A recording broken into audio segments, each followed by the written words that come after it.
Instituto Nacional de Antropología e Historia. Secretaría de Cultura. Gobierno de México.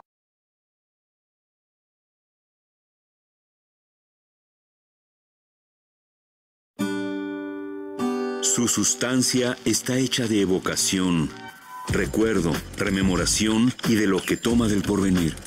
Porque es una parte fundamental de nuestra identidad. Somos nuestra memoria. El programa del INA que nos lleva de viva voz con los especialistas. Muy buenos días, esto es Radio INA, la Secretaría de Cultura y el Instituto Nacional de Antropología e Historia los invitan a acompañarnos en la emisión de la serie Somos Nuestra Memoria. Yo soy María Elisa Velázquez y en esta ocasión contamos con la presencia de la investigadora María Teresa Neaves Lezama, de la Dirección de Etnohistoria del INA, y le agradecemos mucho a la investigadora Neaves que haya aceptado estar con nosotros con un tema bien importante, que es el de simbolismo y lenguaje pétreo, iconografía mexica, un tema que seguramente va a tener interés de muchos de los radioescuchas del INA. Bienvenida, Tere. Estamos muy contentos de tenerte a ti y de platicar sobre este tema. Pues muchas gracias, María Elisa, por la invitación y bueno, pues también estoy muy contenta de estar aquí, sobre todo para hablar de un tema que me apasiona. Gracias, Tere. Pues empecemos. Primero, nos llama mucho la atención el tema de las manifestaciones simbólicas. Primero, porque sabemos que hay un público muy general que nos escucha. ¿Qué quiere decir pétreo? Perdón, para que nos expliques un poquito. Ay, pues creo que ese término lo inventé yo, porque pues al estar trabajando los códices y muchas cosas, hay un lenguaje visual. Y entonces, pues cuando empecé a trabajar lo de las piedras, la escultura, pues eso tiene un lenguaje también, y es un lenguaje que nos da las piedras, ¿no? Entonces, por eso yo como que le puse lenguaje pétreo, de qué es lo que nos dice. Imagínate que puedes desglosar a una pieza, abrirla y convertirla al papel, ¿no? Entonces, es el lenguaje que nos va a dar, pero está en piedra. Muy bien, Tere, muchas gracias. Y hablando de esto justamente, que sabemos que es un tema que te apasiona, que nos platicaras un poquito, Tere, ¿cómo nace tu interés por estas manifestaciones simbólicas de la cultura mexica? Queríamos aclarar que son fundamentalmente de los años de 1200 a 1519, ¿verdad? Pues ahí sí puedo hacerte una pequeña aclaración, más bien como un poco más adelante del 1325, porque si 1325 es la fecha que se tiene hipotéticamente para la fundación de México Tenochtitlan. Y las piezas de las que yo hablo, las que yo trato, son principalmente tenochcas, mexica tenochcas, y bueno, pues podrían ser un poquito más hacia de 1325 en adelante, ¿sí? Y bueno, mi interés nace porque pues visitaba yo mucho el museo, y realmente la sala que pues me apasionaba mucho, porque bueno, yo pretendía en algún momento dado de mi vida ser arqueóloga, y entonces pues por eso visitaba mucho el museo. Y las piezas que pues más me apasionaron y las vi pues apantalladoras, grandotas, fueron las de la sala mexica, que además es una sala grande per se y tiene unas piezas espectaculares, ¿sí? Entonces, bueno, pues mi interés era saber qué decían, qué información nos estaban dando, y ver cada uno de los glifos o de las imágenes que ahí hay, y realmente qué es lo que nos querían decir. Y bueno, pues aquí resulta que una de las que más me llamó la atención fue la piedra de Tizoc, que estaba ahí pues desde que se inauguró el museo, ¿no? Y venía de tiempo atrás en el Museo de Moneda. Y entonces, bueno, pues yo quería ver qué decía y qué significaban esos glifos y por qué estaban ahí. Y todos pensábamos, en realidad, investigadores, y yo que todavía no lo era, que bueno, había una piedra para cada uno de los tlatoanis, ¿no? Que eran conquistas de cada uno de los tlatoanis. Pero de repente nos llevan otra piedra, que es la que he llamado la del exarzobispado, y resulta que también tiene una información muy semejante y con los mismos glifos toponímicos. Entonces, ¿qué hubo? ¿Qué pasó? ¿No? Entonces, ¿de qué se trataba todo eso? Entonces, entramos a hacer una investigación todavía más profunda, ¿no? Entonces, de ahí viene mi interés, y bueno, pues eso te conlleva a analizar códices y donde hay esos glifos, etcétera, ¿no? O sea que la primera, Tere, la de Tizoc, se encuentra antes. ¿En qué año se encuentra esa piedra? Se descubre en 1791, para fecha exacta, el 17 de diciembre de 1791, cuando el virrey Revillagigedo hace el levantamiento de la plaza para hacer una nivelación, y es cuando aparecen muchas de las grandotas, ¿no? De las monumentales. La primera que apareció, y como una cosa curiosa, el 13 de agosto, fue la Coatlicue. Después, en diciembre, apareció la Piedra del Sol, y a todo eso le hicieron muchísima propaganda, publicidad. Después ya fueron apareciendo otras como la Piedra de Tizoc, y un poco más adelante la Gran Xucoatl, que también está exhibida en la sala del museo, ¿no? Entonces, oye, Teri, para que nos ubiquemos un poquito, ayúdame. Entrando a la sala mexica, ¿en dónde está la de Tizoc? Entras a la sala mexica, que además la sala mexica tiene una estructura muy interesante, es una estructura arquitectónica de planta basilical, para que nos vayamos entendiendo.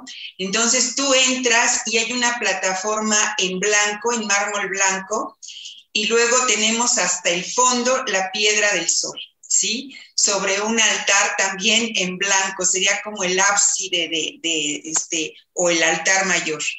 Luego bajas hacia la derecha, y ahí empieza el recorrido, te vas hacia la parte lateral, digamos, de esta planta basilical, y pues ahí vamos a encontrar precisamente del lado derecho ubicada la Piedra de Tizoc.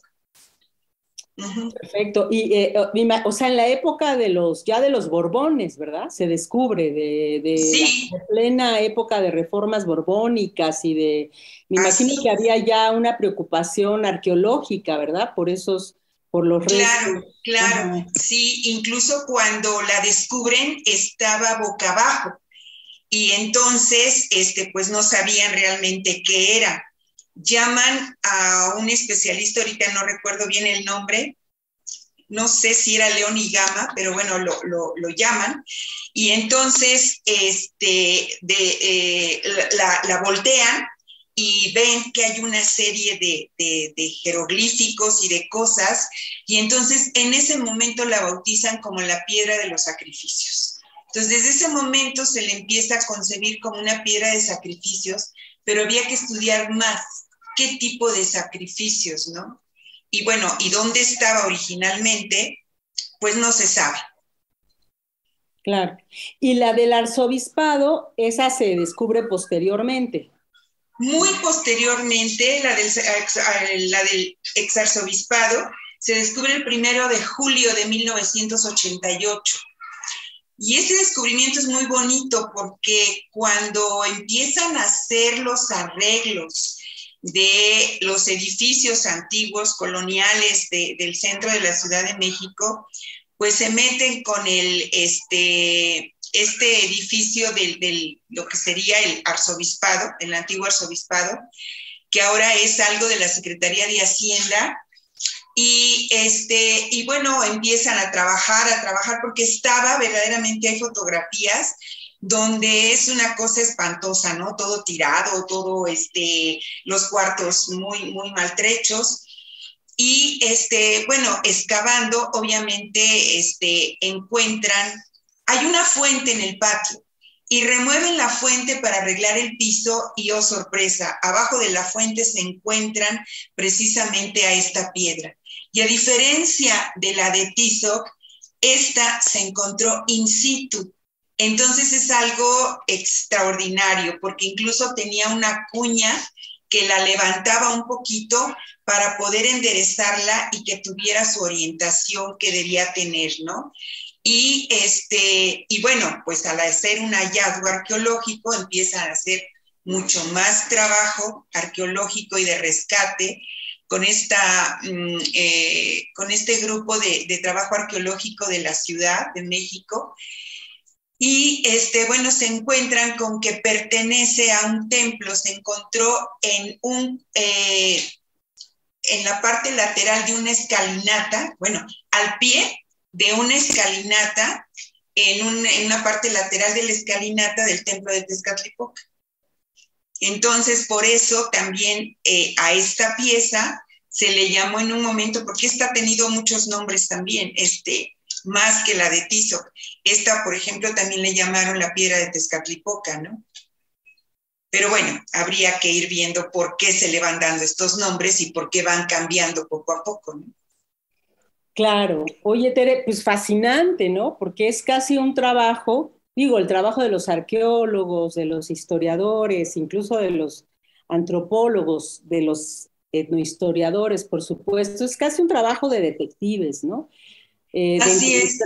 De hacer rastreos, de encontrar testimonios. Cuéntanos un poquito de eso, Tere. ¿Cómo empiezas a trabajar estas dos piezas y cuáles son tus fuentes, digamos, para que el público nos entienda un poco lo que hacemos cotidianamente desde el INA?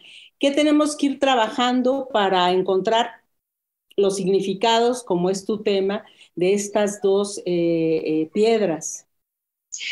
Bueno, como te diste cuenta, es un trabajo interdisciplinar, ¿sí? Entonces tenemos que agarrarnos de muchas actividades, de muchas pues, conocimientos, pues. Y a mí me llamó mucho la atención cuando bueno, porque me voy para atrás. Me preguntaste dónde estaba ubicada la piedra de Tizoc, ya te dije. Ahora, ¿dónde colocaron la piedra del exarzobispado? Claro, sí. Ahí hubo un pequeño pleitecillo donde querían que la piedra se quedara in situ, no que se llevara a Templo Mayor, y bueno, pues ganó el Museo de Antropología. Entonces lo llevan al Museo de Antropología, y exactamente en esa plataforma de inicio, en esa plataforma central, de esa plancha de mármol blanca, con lo primero que te topas entrando es con el Ocelo Xicali, es el vaso sagrado en forma de ocelote, y bajando esa plataforma inmediatamente está esta piedra, la piedra del exarzobispado. A diferencia una de la otra, la piedra de Tizoc tiene 15 conquistas, que son 15 escenas idénticas alrededor de la cara lateral de la piedra, y con sus 15 glifos toponímicos que se encuentran en la parte superior derecha. La piedra del exarzobispado tiene 11 escenas y 4 de ellas pues no se encuentran ahí. Entonces yo empecé a rastrear, a buscar el por qué esos glifos, ¿no? ¿De dónde venían? ¿Cómo eran? ¿Qué significaban? Y bueno, muchos glifos los encontré en la matrícula de los tributos y en el Códice Mendocino. Y entonces vi la manera de cómo estaban representadas las conquistas, que son templos quemados y rotos. Y bueno, pues nada que ver cómo estaban representadas estas conquistas en la piedra. Pero sí, en la segunda parte del Códice Mendoza viene un guerrero mexica tomando del cabello al conquistado, al sometido. Entonces ahí ya podía ver yo que eran conquistas, que eran sometidos. Y luego había que ver que el nombre de cada uno de estos pueblos. Entonces primeramente me metí con el análisis de los glifos toponímicos, comparar y contrastar. y había muchos que eran relativamente fácil de identificar, había otros que no, que fue bastante complicado. Y luego, cuando los comparo con la piedra del exarzobispado, pues resulta que es más o menos la misma secuencia, pero con una representación bastante diferentes unos de otros.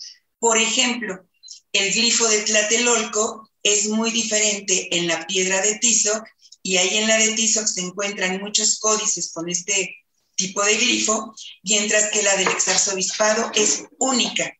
No la he encontrado en ningún otro lado. Bueno, sí, en la zona arqueológica de Tlatelolco, porque Salvador Guillem dijo que así quería que se pusiera en la representación de la zona arqueológica. Entonces tomó el glifo del exarzobispado para ponerlo ahí en la zona arqueológica. Entonces, digamos que ahí empezó mi interés. Posteriormente, dije, bueno, creo que estos son los nombres de los lugares, pero creí que la indumentaria de cada uno de estos sometidos o vencidos me iba a llevar a corroborar que fueran esos lugares. Y esto de la indumentaria se convirtió en algo muy complicado. ¿Por qué complicado? Porque el hablar de Maxtlatl o hablar de una enagua no tiene nada de complicación, pero cuando te metes a analizar los tocados, se convierte en algo bastante complejo. Y bueno, pues no los encontramos en una forma fácil de ¿cómo te diré? De identificar, sino como que los dioses, digamos, se prestan los elementos. Y otra cosa que nos hace más difícil todavía esta investigación es la falta de los colores. No hay colores. Entonces dices, bueno, ¿esta pluma de qué color es? ¿Verde, café, negra? ¿O está combinada? ¿O a qué se refiere? Porque además todo lo mexica es interesantísimo. ¿Por qué? Porque cada cosa significa algo. Tiene que ver con lo que es cosmovisión, pero de una manera fuertísima. Pareciera que la vida de los mexicas no funciona si no hay cosmovisión. Entonces, claro, bueno, pues no sé si todo un pensamiento, claro que sí, todo un pensamiento religioso con significados y con simbolismos. No, me quedé pensando, pero estos monumentos tuvieron dos funciones, digamos, dos funciones distintas, o parece ser que tuvieron una misma función. ¿Y fueron de épocas distintas de los mexicas? Sí, ¿verdad? Sí, son de dos épocas diferentes. La piedra de Tizoc, precisamente porque en la imagen principal, que es la que hemos considerado como principal, puesto que el vencedor tiene un tocado muy elaborado, muy elegante, ahí está su glifo de nombre, su glifo que es la forma de pierna, una pierna herida, una pierna lastimada, una pierna lacerada, ¿no? Entonces eso quiere decir Tizoc. Entonces se identifica de una manera relativamente fácil. Aunque muchos investigadores nos preguntamos ¿por qué una piedra de esta magnitud? ¿Por qué esto tan elaborado, tan bello, tan grande, y si nos vamos con los historiadores del arte, tan perfectamente bien hecha, para un gobernante que duró tan poco tiempo en el gobierno? Entonces, por eso la identificamos, que es de Tizoc. Pero tiempo atrás vamos a tener, y la piedra se le nota la manera de cómo está trabajada, cómo está elaborada. La piedra del exarzobispado es un poco más rudimentaria. Y ahí tenemos una gran controversia, que aquí no tenemos un glifo onomástico, un glifo de nombre que la identifique. Entonces, muchos de los investigadores, entre ellos el primero fue Felipe Solís, que le dio la identificación de que podía ser de Moctezuma I, por un glifo que está ahí, que yo ya lo estuve trabajando muy detalladamente y que sinceramente no estoy de acuerdo con él. Y o sea que no vamos a encontrar un glifo de nombre en esta piedra. Y por ejemplo, te decía yo del glifo el glifo toponímico de Tlatelolco, que al estudiarlo también con más detalle, observé que tiene que ver mucho con la cosmovisión. Yo me encaminé a la cosmovisión principalmente y pues parece ser que tiene que ver con la derrota de Tlatelolco por Axayácatl. Entonces, pues yo le adjudicaría, junto con Michel Graulich, a la identificación a esta piedra que se ha hecho en la época de Axayácatl, ¿no? Y precisamente por la conquista de Tlatelolco. Ajá. Estas esculturas monumentales formaban parte de los grandes templos, se ponían arriba de los grandes templos o no necesariamente. No. Eso es una cosa interesantísima porque hay que estudiar dónde estaban. O sea, en primera no son contemporáneas, ¿sí? Luego, ¿para qué servían? Ahí hay una gran controversia de para qué servían. Y bueno, pues que hay un artículo que escribieron el doctor Alfredo López Austin y Leonardo López Luján, donde hablan de que las piedras, una tenía una función y otra, pero como que yo no concuerdo mucho con ellos. Claro que habría que estudiar mucho más esto, porque dicen que una servía como piedra de sacrificio, y ahorita explico qué tipo de sacrificio, y la otra como vaso ceremonial. Pero en realidad pareciera que las dos fueron hechas para el sacrificio gladiatorio, que es así como lo bautizaron los españoles. Lo identificaron con un sacrificio gladiatorio. El nombre de este sacrificio en náhuatl es el Tlahuahuanalistli, que quiere decir el rayamiento. Y eso se efectuaba como para el mes de marzo, más o menos, que tiene que ver con la fiesta del Tlacaxipehualistli. Entonces, la piedra podía servir para dos actividades en un mismo momento o en el mismo día, digamos, pero por diferencia de horas. Entonces, el sacrificio gladiatorio, pues, era de combatir sobre la superficie de la piedra un guerrero mexica, muy bien armado, con sus armas de a de veras, muy bien vestido, contra un prisionero, pero también de muy alta categoría, muy valiente, que iba a representar al guerrero que lo tomó prisionero. Entonces, a él lo iban a amarrar, ya sea de la cintura o del tobillo, y la única superficie que tenía para poderse mover era la superficie de la piedra.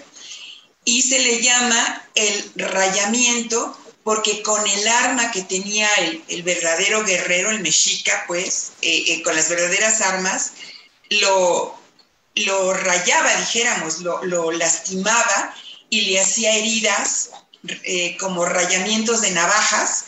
Y entonces cuando este guerrero pues ya perdía, lo bajaban de ahí y entonces ya cambia la ceremonia. Se solicita la entrada de un sacerdote principal. En la orilla de la piedra, ahí van a sacrificar a este guerrero que representó al guerrero que lo cautivó. El guerrero que lo cautiva va a subir de categoría por orden del Tlatoani, mientras que el guerrero que perdió va a ser sacrificado. Le van a sacar el corazón, le van a extraer el corazón. Y el corazón se le ofrece al sol, la sangre se le ofrece a la tierra. La sangre era muy valiosa, nadie la puede tocar. Y terminando esto, bueno, es más largo el proceso, pero bueno, terminando esto, se le entregaba al guerrero que cautivó a este sacrificado, se le entrega y ahí en la orilla de la piedra se practica el tlacaxipehualistli, que es el desollamiento de esta persona. Entonces, como verás, pues también tengo que hablar con los antropólogos físicos que me expliquen cómo es todo este procesamiento del tlacaxipehualistli, ¿no? Entonces, bueno, pues ahí están había varias actividades que se hacían en las piedras, no solo una, sí, ¿no? Que tenían varias funciones.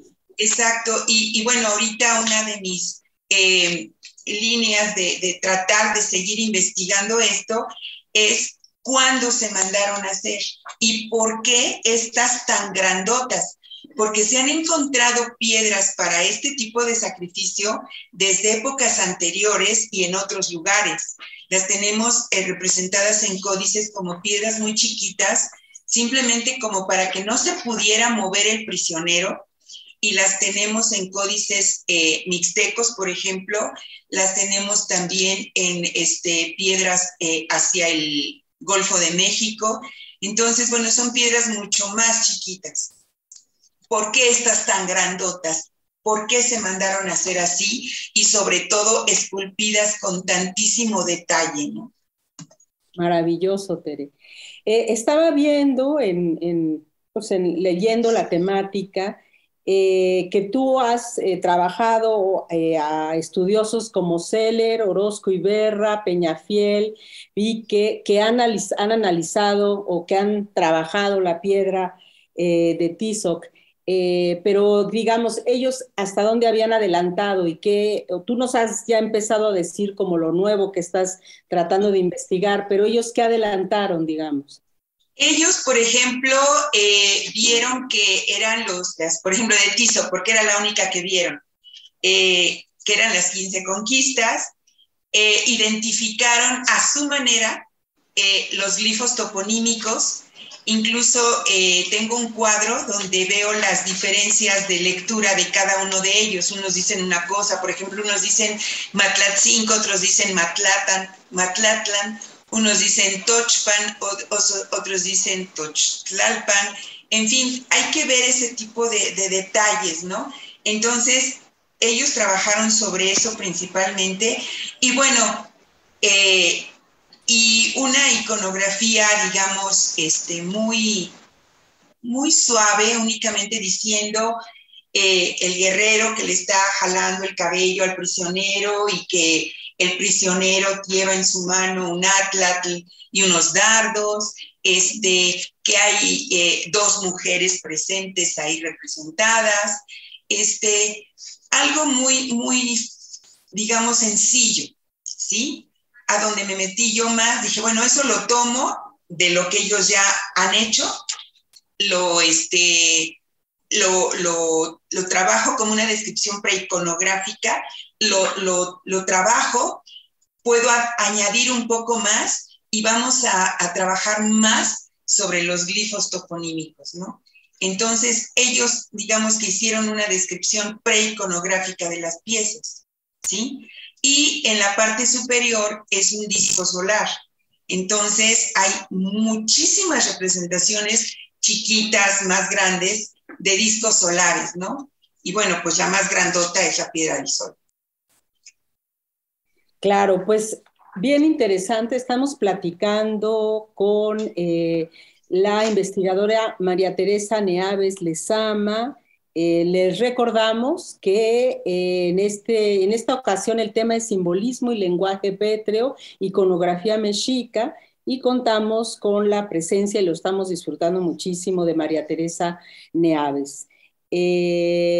Bueno, Tere, y bueno, hay tantas cosas que decir sobre esto. Me imagino que las nuevas tecnologías, los nuevos datos que se van acumulando por distintos arqueólogos, pero también por la investigación sobre los mexicas, van logrando que las investigaciones progresen y que cada vez se tengan más elementos o más herramientas con las que analizar estas esculturas, estas piedras.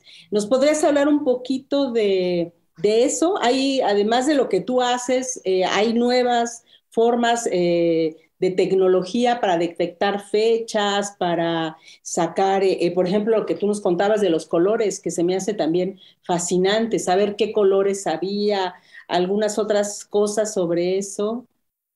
Sí, sobre todo, por ejemplo, esto lo vemos en Templo Mayor. No me sé cómo se llaman todos los aparatos y todo eso, pero me parece tan interesante que muchas veces con estos aparatos han logrado detectar a través de, no excavar, sino como una radiografía, de ver dónde pudiera haber alguna pieza, si es más grande, si es más pequeña, ¿no? Entonces, bueno, esa es una cuestión. Otra es el análisis de los colores. Cuando se descubre una piedra, le quitan toda la tierra, de alguna manera la van protegiendo para poder ir conservando los colores originales. Y unos de ellos los tenemos en la piedra de la Tlaltecutli, que bueno, es una pieza magnífica, grandototota, y bueno, por estudios y análisis, por ejemplo, esta piedra se sabe que tiene un rosáceo especial y que esa piedra viene de cerros cercanos al Tepeyac, por ejemplo, y desde ahí ese tipo de piedras fueron trasladadas hasta la isla de Tenochtitlan, ¿no? Y bueno, ¿qué colores les pusieron? Pues, ¿cómo le han hecho? No sé, esa técnica no la sé, pero han logrado consolidar los colores que tienen. Y eso es maravilloso, porque sí se ve los negros, los azules, los blancos, todo esto, y lo han mantenido, lo han tratado de consolidar, y sobre todo que la piedra la tienen en un lugar a donde no le da el sol, y entonces la luz que le ponen es para que realmente no se degraden los colores, porque al final de cuentas se van acabando. Y todo esto tiene que ver mucho con la cosmovisión, el orden de los colores, el orden de cómo está representada la falda de la deidad, etcétera, etcétera. Entonces, eso me ayuda mucho para poder identificar algunos elementos que tengo en las piedras que desafortunadamente en las piedras no hay color. Entonces, y comparándola con los códices, que también se está trabajando con códices y buscando realmente cómo son los colores originales o los colores más acercados a la realidad, ¿no? Eso me parece muy, muy interesante. Entonces, sí, de alguna manera, digamos que la nueva tecnología, básicamente de técnicas, ¿no? Más que de arqueólogos, y eso, bueno, que los arqueólogos tienen que saber todo eso, pero son herramientas valiosísimas para poder hacer todo este tipo de trabajo. La piedra del exarzobispado, si tú vas a la sala mexica, cuando llegó la piedra era muy rosácea, mucho, muy rosácea. Y ahorita solamente ese rosáceo lo conserva hacia la parte del interior de la sala, porque lo que da hacia la ventana de la sala, hacia la entrada, se está deslavando el color. Entonces se está perdiendo. Entonces hay una posibilidad de que la piedra pudiera haber estado pintado de rosa como color base, y sobre esa ya cada uno de los colores que le corresponderían. Y bueno, también otra cosa que hemos identificado es cuántas manos trabajaron las piezas.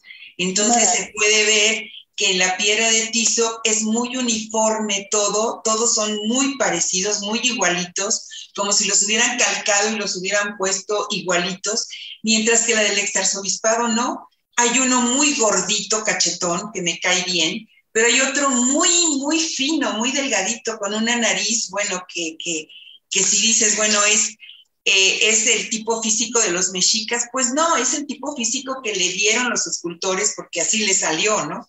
No porque así sean. Entonces tiene cosas muy interesantes.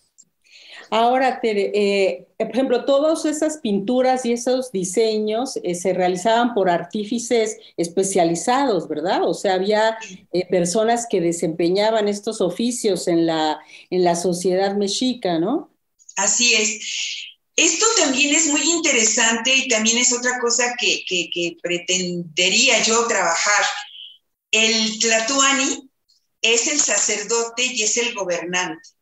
Él está con una visión muy amplia de lo que es la cosmovisión y de lo que es la política y de lo que es el gobierno. Entonces, él, lo más seguro es que le pidió a los sacerdotes apoyo, ayuda, para que después a los dibujantes y luego a los Tetlapanque, que son los escultores, realizaran este tipo de cosas, este tipo de esculturas, porque son mensajes, todas estas piezas son mensajes que se mandaban a la sociedad, ¿sí? Y a la sociedad a todos niveles. Entonces, tenían que asimilarlo, conocerlo, para poder seguir los lineamientos que dictaba el Tlatoani. Claro. Oye, Tere, y es inevitable, porque yo sé que muchos de nuestros radioescuchas estarán pensando en eso, hablar de los sacrificios. Yo sé que es un tema polémico, es un lugar común que se ha discutido mucho, pero me gustaría mucho oír tu opinión. ¿Cómo se hacían los sacrificios? Bueno, ya nos hablaste un poco, ¿no? De cuál es en qué consistía, pero un poco la función del sacrificio. O sea, ¿por qué era tan importante en la sociedad mexica y al parecer en todos los pueblos mesoamericanos? Sí, digamos que se han encontrado sacrificios humanos desde la época del preclásico, clásico, posclásico. O sea, las tres épocas, en los tres horizontes culturales en los que se divide Mesoamérica, pero con mayor intensidad hacia la época del posclásico y con mayor intensidad aparentemente con los mexicas. Los mexicas fueron creados míticamente por los dioses, y por los dioses por el sacrificio de los dioses.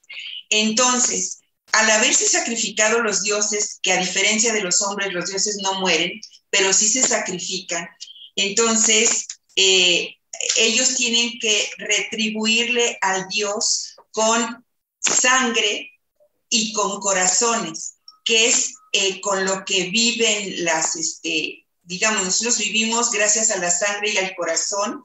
Entonces, pues gracias a eso los dioses van a poder vivir también, y hay una constante comunicación entre hombres y dioses, no pueden vivir unos sin los otros, y entonces hay ahí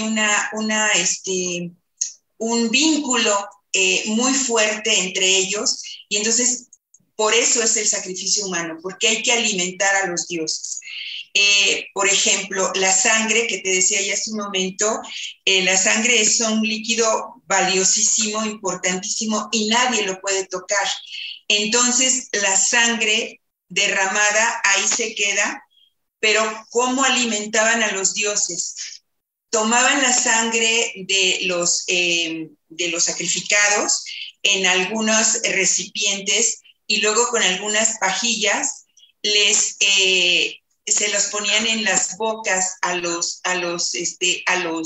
esculturas, de mucha variedad de esculturas. Podían ser esculturas de amaranto, podían ser esculturas de piedra, podían ser esculturas de papel, en fin. Entonces, con eso les embadurnaban la boca a los dioses o a algunos personajes sacerdotes que estaban representando en ese momento al dios. También se les embadurnaba, digamos, la boca de sangre, ¿no?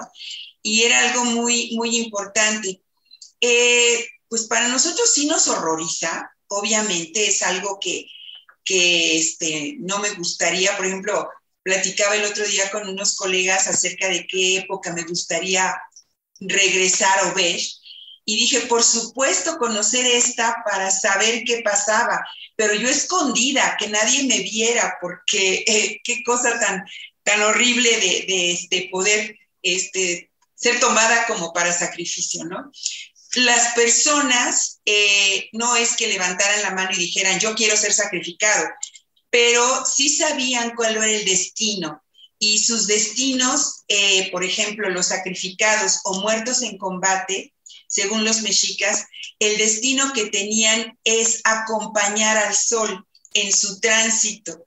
Entonces lo acompañaban en el día y en la noche, estos guerreros, e igual las mujeres muertas al dar a luz a un hijo varón, también su alma era de guerrera, eran las mujeres valerosas, las mujeres valientes y que acompañaban en su tránsito al sol. Entonces, por eso era tan importante, porque el sol es el que nos da vida a todos. Sin sol no habría nada de vida en ningún tipo. Entonces era alimentar al sol. Si lo analizamos desde el punto de vista político, económico, bueno, pues ya tendría otras vertientes, pero eso sería ya más complicado. Claro, Tere. Oye, y otra cosa que dijiste que me llamó mucho la atención es lo de la vestimenta. O sea y que hay vestimenta de diosas, ¿no?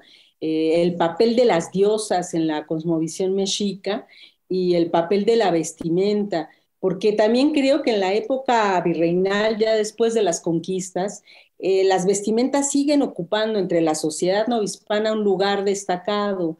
Entonces, ¿qué nos podrías decir de la vestimenta que tú has trabajado en estas dos esculturas? Mira, por ejemplo, entre otras cosas, pues ya lo habían dicho todos los que habían estudiado la piedra de Tizoc, y lo volví a corroborar. Y hay gente que se sorprende porque no lo había visto, ¿no? Que vas a recorrer la piedra, porque bueno, yo ya hice una zanja ahí de dar vueltas y vueltas y vueltas a la piedra, que tenemos dos mujeres en cada una de las piedras.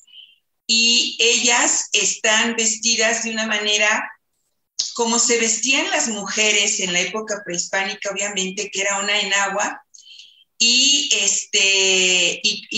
sujeta con una faja. En este caso, estas mujeres llevan el torso desnudo. Las mujeres de la vida cotidiana llevaban quexquemitl o llevaban huipil, ¿sí? Entonces es otra cosa. Ellas llevan los senos descubiertos. La faja está rematada en la parte de atrás con un broche en forma de cráneo. Y eso lo tenemos con varias de las diosas que tienen que ver con la muerte, como por ejemplo Coatlicue. Se le ve un brochezote enorme en forma de cráneo, ¿no? Y estas mujeres llevan sandalias, llevan pectorales, llevan orejeras, y ahí es a donde vemos la mayor complicación, que es el tocado, ¿no? Entonces, bueno, llevan algunas plumas, llevan algunas telas, que me encantaría poder identificarlas, y uno de las personas, bueno, de los autores, no personas, de los autores que más me ha ayudado, me ha apoyado en él, es Mateo Siguera, con los dibujos tan buenos que hizo de los códices. Entonces, bueno, pues eso. Otra cosa muy interesante, por ejemplo, de estas mujeres, es que sus armas son tzotzopastli. El tzotzopastli es el machete con el que se aprietan los hilos del tejido de telar de cintura. Entonces, ellas, de alguna manera, fíjate cómo es la cosmovisión. La cosmovisión es mujeres que tienen que ver con lo femenino, que quiere decir frío, terrestre, etcétera. Y la madera es masculino, cálido, caliente, supra. Entonces, ahí hay una forma de que están, digamos, equilibrando a estas guerreras, a estas mujeres guerreras, ¿no? Y a diferencia de, pues, las religiones monoteístas, esta religión le da muchísima importancia a la presencia de las diosas, ¿sí? Y la indumentaria en los hombres, en las mujeres cambió poco ya para la época colonial. Seguimos teniendo fajas, faldas, enaguas, etcétera, quexquemitl, incluso hasta nuestros días sigue el quexquemitl. Pero en los hombres no, en los hombres sí hay un maxtlatl o taparrabos, que la palabra no me gusta para nada, es un paño de cadera, pero la gente todavía no lo asimila bien cuando les digo paño de cadera, ¿qué? ¿De qué me hablas? Y entonces, incluso hay diferentes técnicas de amarrarse el mashclatin, ¿no? Entonces, la forma que lo tienen en las dos piedras es la forma relativamente sencilla y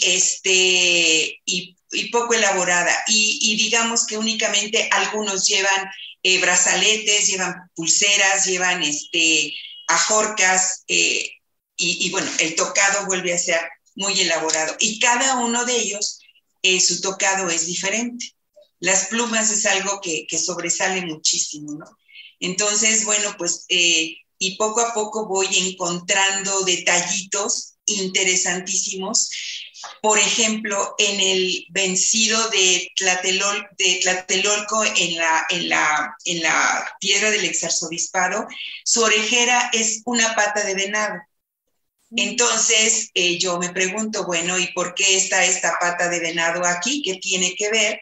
Y me lleva a la identificación de muchísimas cosas y bueno, pues hay que ver realmente a qué se refiere, ¿no? Claro.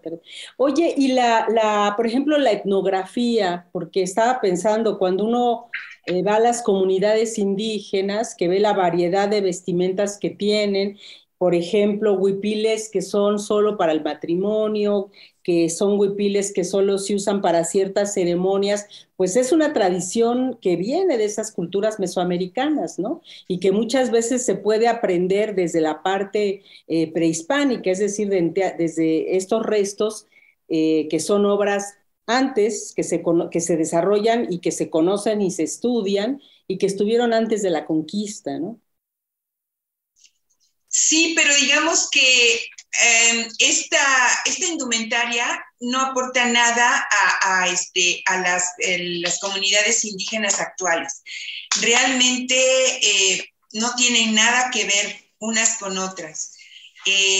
Tienen ciertos adornos que, bueno, ningún adorno está porque es bonito, sino porque tiene algo que ver. Por ejemplo, en las enaguas de estas mujeres hay una serie de círculos en la enagua, y tuve una plática con Lourdes Suárez, donde yo le decía, es que estos son chalchihuites, son verdes. Y ella me decía, pues no son chalchihuites, porque se han encontrado más cuentas de concha en Templo Mayor. Entonces, bueno, no tenemos el color, ahí nos falta el color de la pieza. ¿Y qué pueden ser, chalchihuites o conchas? Entonces, bueno, ahí estamos un poco perdidas, pero realmente, como ella lo dice, hay más abundancia de concha que de jade en Templo Mayor. Entonces, podría haber una gran posibilidad. En los códices no se ve realmente este tipo de decoraciones en la pieza, ¿no? Entonces, pues como que también va uno navegando en tierra incógnita, ¿no? No hay mucha información. Y otra cosa muy interesante de la que te quería platicar, y que yo creo que nadie ha hablado más que yo, es de que la piedra del exarzobispado tiene un trasfondo. O sea, atrás de lo que tú ves de las conquistas, si te asomas con una lupa y con una buena luz, vas a encontrar una serie de elementos que apoyan la información en esa piedra.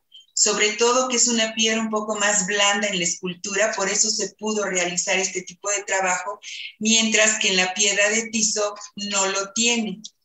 Y yo estuve jugando un poco haciendo dibujos y viendo dónde pudieron haberse representado lo que está en el trasfondo de la piedra del exarzobispado en otros lugares de la piedra de Tizoc. No, Tere, pues nos vas a tener que prometer una visita guiada a estas impresionantes esculturas para que nos las enseñes con lujo de detalle, porque de veras que es una información maravillosa. Así es, y en broma, porque es una broma nada más, por supuesto, les he dicho que son mis piedras que estoy trabajando y que se las presto a la Sala Mexica. Por supuesto que eso no es así, pero bueno, uno se apasiona de las piezas y bueno, ya casi son como tuyas, ¿no? Es una convivencia muy fuerte con ellas y cada vez que voy le descubro algún detallito, alguna cosa y no nada más está sola la pieza, sino que la comparo con otras y este elemento en dónde más lo puedo encontrar, estos plumones dónde más y quiénes más lo tienen. Entonces son vueltas y vueltas a la sala mexica y también, bueno, ver los códices que me podrían ayudar con esto y bueno, y la información de otros autores, ¿no? Claro. Pues se nos está acabando el tiempo, Tere. Necesitamos otro programa, como les digo a todos los investigadores, nos queda y a las investigadoras nos quedan muchos temas por platicar. Nos gustaría que nos dejaras algunos textos o algún texto tuyo, donde pueden consultar sobre este tema que tú hayas escrito o que consideres que, donde pueden buscar bibliografía los interesados. Mira, una primera parte de lo que he escrito sobre esto está en el libro de Experiencias y Testimonios Etnohistóricos de la Dirección de Etnohistoria. Entonces, ahí tengo un artículo que se llama Problemas de Estudio en la Iconografía y trata precisamente de estas piezas, ¿no? De estas dos piezas. Y bueno, pues algo más que es más accesible, pues he trabajado los libros, por ejemplo, de escultura mexica, escultura monumental mexica también. Los autores son, pues obviamente, Eduardo Matos Moctezuma, Felipe Solís Holguín, Leonardo López Luján, que serían, digamos, los más accesibles, ¿no? El libro de Gloria y Fama Mexica de Felipe Solís también tiene, digamos que ahí los primeros estudios sobre la piedra del exarzobispado, ¿no?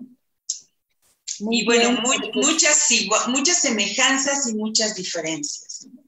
Sí, claro. No, es un tema apasionante y nos quedamos con muchas dudas y muchas interrogantes para un próximo programa, que nos platicaras más de otras piedras, como la que les fue muy famosa y le siguen llamando muchos el calendario azteca, ¿no? O la piedra de los sacrificios.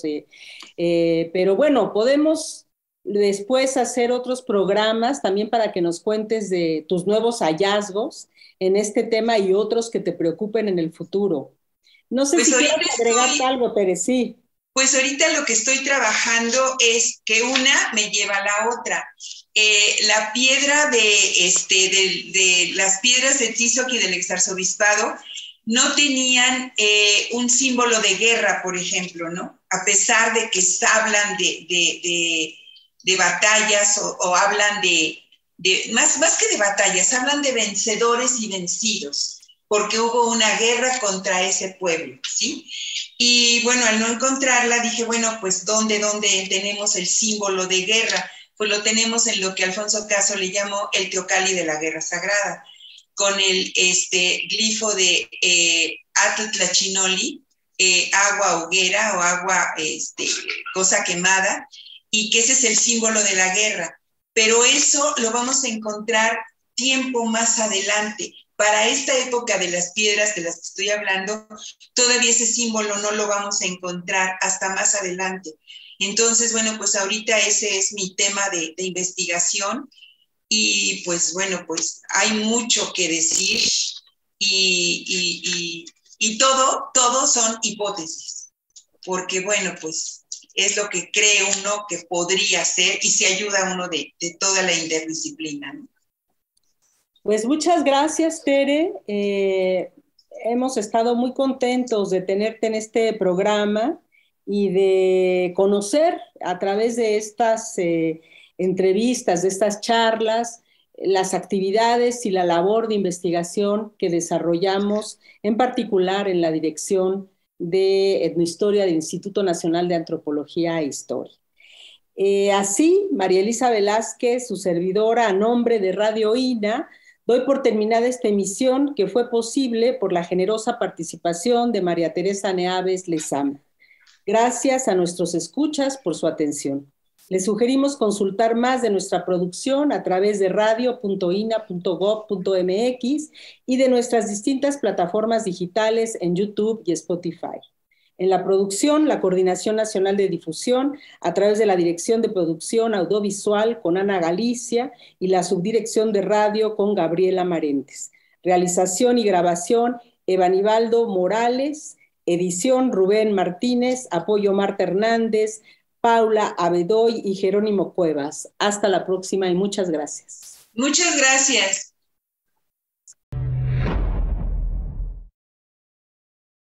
Las opiniones y comentarios aquí expresados son de entera responsabilidad de quienes proporcionan la información y no representan necesariamente las opiniones de Radio INA ni comprometen el pensamiento editorial del Instituto Nacional de Antropología e Historia. Instituto Nacional de Antropología e Historia. Secretaría de Cultura. Gobierno de México.